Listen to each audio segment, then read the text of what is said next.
Inga mana, inga reo, inga rōranga tēnā mā, tēnā koutou katoa, kia ora. I didn't try to save a goal, I saved a goal. Actually, to be totally honest, my thumb saved the goal and was dislocated in the process. So yes, having to use the clicker with the left hand, hopefully I can manage that. So thank you very much for the wonderful and generous introduction. So I'm Richard Foy. Well, yes, you hear all that, so let me go to the next slide. I think it's fair to say we live in unprecedented times. And I don't know how all you feel, but I feel intensely lucky to be alive at this time in history. As a young man growing up in Wainyamata, I was deeply influenced by stories of science fiction. I was like most kids, I loved Star Wars, but I was really, really taken by Star Trek. In particular, stories by Gene Roddenberry. And he imagined a really positive, optimistic world, humanity moving out into the universe, meeting other intelligences, Asians being allowed to drive the Enterprise. I thought that was quite good. But there was also this aspect of technology being at the forefront in terms of an enabler for the way of life in the future. And a lot of the things that we have today, I mean, we live in the future. My iPhone is effectively a Starfleet communicator. Beam me up, Scotty. My iPad is pretty much a tricorder. It's hooked into a universal network. It's got huge amounts of sensors built into it. The police use the modern or contemporary equivalent of the phaser. They call it a taser, but it's a non-lethal device. I don't think we've quite got the equivalent of warp drive yet. So William Gibson's quote there, "The future has already arrived, it's just not evenly distributed." That resonates with me because we're kind of living in the future. And that makes me really sort of think about our work, not just here today in 2014, but actually into the future. To do that, I'm just actually going to give us a bit of a back to the future moment and send us back in time, because I actually just want to go back a little bit before we start talking about the future. So 2010 was a really important year for me. It was a very big year, personally and professionally. It was the year that the iPad was released or announced by Steve Jobs. And that's a pretty big deal. I use my iPad a lot. And I would say that made a huge impact in my life. Not nearly as big an impact, though, however, as the birth of my daughter, Lucy, who was born very soon after, a couple of months after the release of the iPad. And she's really important to me because she makes me think about the work that I do in the context of kids like her. Because it's fair to say that young Lucy, who's now 4, she's only known an experience which is 24/7, 365, instant, always on demand, streaming mobile, hyper-connected. That's the only experience that she's ever going to know. And that's a little bit different to what I grew up with. As I mentioned, a young boy growing up in Wainyamata. When I was in primary school, Bill Gates had a different dream. He was looking at transforming the world, but he was thinking about putting a computer on every desk and every home. We saw from the little video before, over 1 billion installations of Microsoft Office or licenses. I think Gartner said that by 2013 there was going to be about 1.5 billion PCs, probably most of them running Windows XP, but that's by the by. But this was what was happening when I was growing up. And then we lived through, and many of you probably lived through, no doubt, the advent of the World Wide Web through Tim Berners-Lee and that marvelous invention.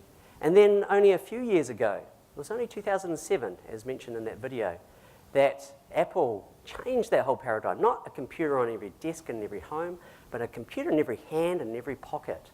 So Lucy's experience of the world by being born in 2010 AD is very different to what I've grown up with and what you've grown up with. In fact, I'd say it's probably not AD, it's AI, because it's 2010 AI, it's after the iPad, after the iPhone, after the internet and the World Wide Web. She is 100% pure digital native. And for a public servant as myself thinking about public services in the future, she's also 100% pure digital citizen.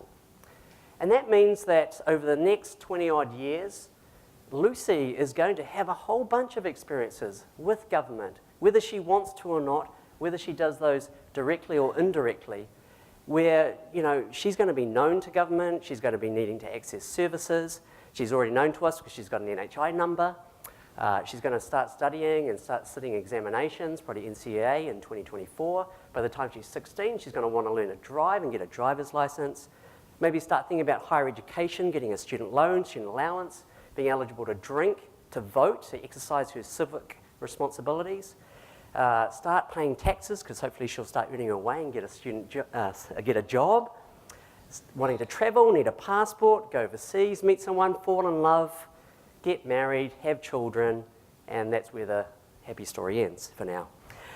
So, you know, whether she wants to or not, this is stuff that's going to happen in her life, and we've got to be able to respond to that in the world that makes sense for her.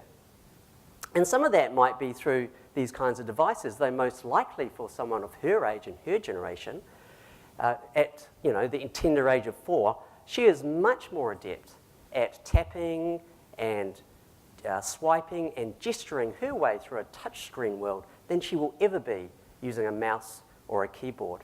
And in fact, even out of these two devices, who knows what might come next, because we know things like Google Glass and even virtual reality.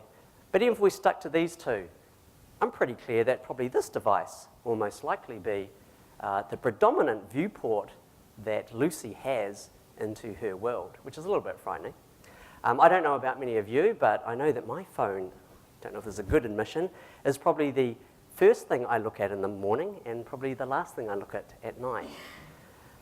So, you know, it's pretty clear that Lucy's experience of a digital world and the digital environment will be through some kind of mobile and, you know, wireless disconnected device. That's going to be her access into that digital environment. And for me, you know, leading digital transformation within government and Result 10, I've got to ask myself, what's going to be her experience and her expectation of public services? I'm pretty sure when she's able to use this kind of language, she's going to say to me, Dad, she'll actually say Papa, because she calls me Papa, Papa, WTF, why the fuss involved in all the stuff that I've got to do with government? And what about all these forms that you make me fill in just to get things that I'm entitled to? I'm sure she'll say, I just want to live my life, lol, which means to her, you know, I just want to live my life online. I don't want to like have to, you know, jump around to these different channels of service and, you know, call up contact centres, go to meet people in service centres, and then eventually get to access things digitally. I think she's going to expect of me, OMG, that I should somehow organise her government for her and that she doesn't have to do that for herself. And finally, I think she's going to say to me, you know, I just want fast, frictionless service from you, Dad, and from the public service. Can you do that? And it reminds me very much of what Jeff Bezos, who provides a lot of inspiration to us around, you know, what he imagines as great, if not perfect, customer service. And I think I was having a conversation with Jit on similar lines about this just before. That actually perfect customer experience from his point of view is actually no interactions with the customer. So, you know, we have to admit that Amazon, you know, they pioneered the one-click transaction. What about the one-click transaction? But actually it's going to be one swipe or one tap. Or ideally, in our case, no tap, no swipe, no click. So just do it. Do it because we know stuff about you already. You've given us the power to do it. Just make it happen. So this very much informs the work that we're doing around this thing called Better Public Services Result 10. It's one of the 10 results for New Zealand that New Zealand's government has set out there as part of a wide reform package that is trying to change the way that government operates. New Zealanders can complete their transactions with government easily in a digital environment. It's moving away from this notion that New Zealanders have to line up in queues when and where we tell them in order to get service from us, or that they need to sit on the end of a telephone line listening to some really bad music, waiting for someone to answer them. It's our opportunity to really rethink the way in which we actually deliver those services to New Zealanders to be much more New Zealander-centric, which is why we've got sort of a set of personas that we've kind of initially developed that help us understand that notion that there is no average New Zealander. There are many different types of relationships that people have with government and that we need to understand them in order to be able to deliver to them. And I think it's recognising that government, unfortunately, is a pretty complex machine. And it's way more complex than it often needs to be. And it's not really something that we need everyday New Zealanders to have to understand. It's not fair, it's not their job to do that, it's our job. So for me, Result 10 and the use of the digital environment is hopefully an opportunity for us to rebalance this kind of very difficult asymmetric relationship that government, big government, has with everyday people, where government holds all the information and all the knowledge and all the power, and the little old New Zealander is just trying to get what they're entitled to. And I do think there is an opportunity to bring good heart to the services that we offer to New Zealanders, and paradoxically, using what is one of the most impersonal technologies in the world, and that's digital technology. It's important because, as I said before, it's not the role of New Zealanders to do that joining up. It's not their job. They don't have those skills. We have to do that from the inside. We have to make the left hand and right hand of government talk to each other so that we don't get into this kind of terrible situation of hundreds, if not thousands of websites where we've scattered information about public services, then made it incredibly difficult for people to actually access their government.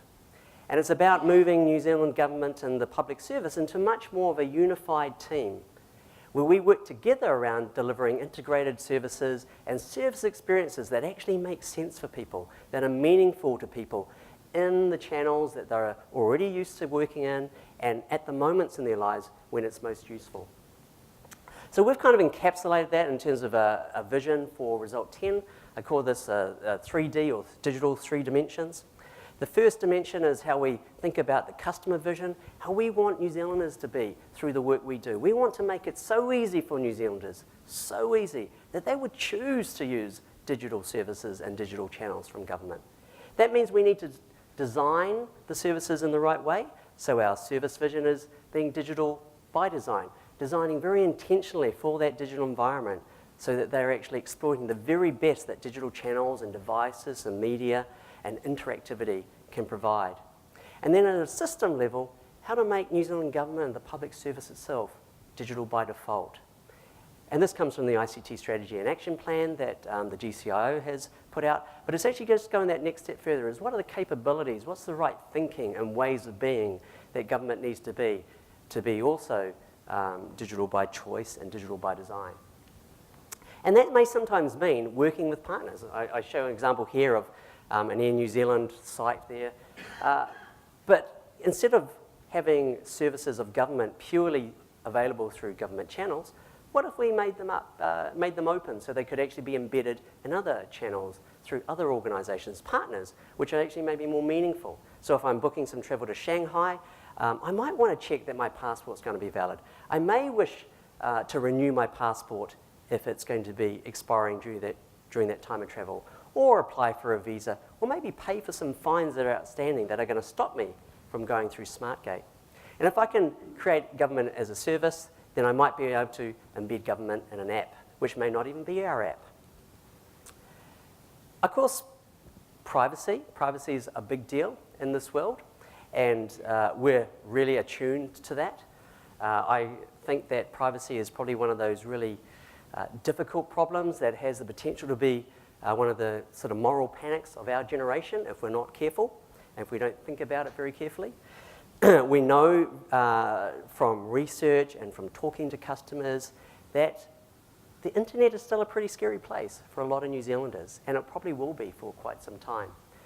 For those people that say that teenagers and young people don't care about privacy, I'd point you to research by Dana Boyd, one of the researchers from Microsoft, that has studied this over the last 10 years, that debunks those myths. All of you and myself have been teenagers in the past. You do dumb things when you're teenagers, when you're sort of, your frontal lobes are still developing. And, we can imagine that a lot of kids today who are doing things which are a bit silly online are probably going to regret it in about 10 years' time when they find that they can't erase some of that.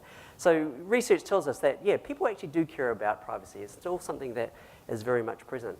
Unfortunately, the notions of privacy are getting conflated with aspects of surveillance and tracking and monitoring. And so this whole public conversation about what privacy is and isn't is starting to get quite mixed up. And so, things like, watching what people are doing, intercepting phone calls, phone hacking, that's all kind of stuff that's unfortunately out in the public domain and confusing the public as to what privacy is. Thankfully, we have some really good leadership in this space through the Privacy Commissioner and his team, who are helping us understand, what are the real privacy concerns of New Zealanders, and how can we actually work with them to make things good. And that kind of relates to this whole notion of big data. So big data being, hugely important in terms of driving people to the cloud and capability of the cloud, being able to use big data at scale, usually in anonymous ways, in order to make really good decisions and to understand patterns and trends that we couldn't possibly do without it. I'm a big believer in big data. I think it's fantastic. But I'd actually point us in the other direction. And the work that I'm doing in Result 10 and with RealMe is actually the other end of the scale, not anonymized, not aggregated, but actually very, very, very pinpointed at the individual, what I would call small data. It's this notion that data that is individualized, that's personalized, that's single, that's unique, that's private, that's integrated, and at the very human scale, that surrounds you and connects you to your information and your relationships with organizations, digitally and online, that can be an incredibly powerful and transformative concept. And it's something that is actually behind this thing we call RealMe, which traditionally has been thought of as purely a thing to allow you to log in, or more recently, as a kind of like a digital passport. So there are three parts that are really important to RealMe. And the first two, the lock and key and the passport, are quite important. The bit in the middle in terms of a privacy broker, or what I sort of think of in terms of a privacy curtain, where I can pass information back and forth between them in a trusted way, where the parties can't see anything but what is passed with my consent. That's an incredibly powerful idea that will allow us to bring together information and services from a range of digital service providers to individuals. And it's founded on this notion of having a single unique digital identity, and that is this thing called RealMe ID, or RealMe Verified Account. It's an important thing.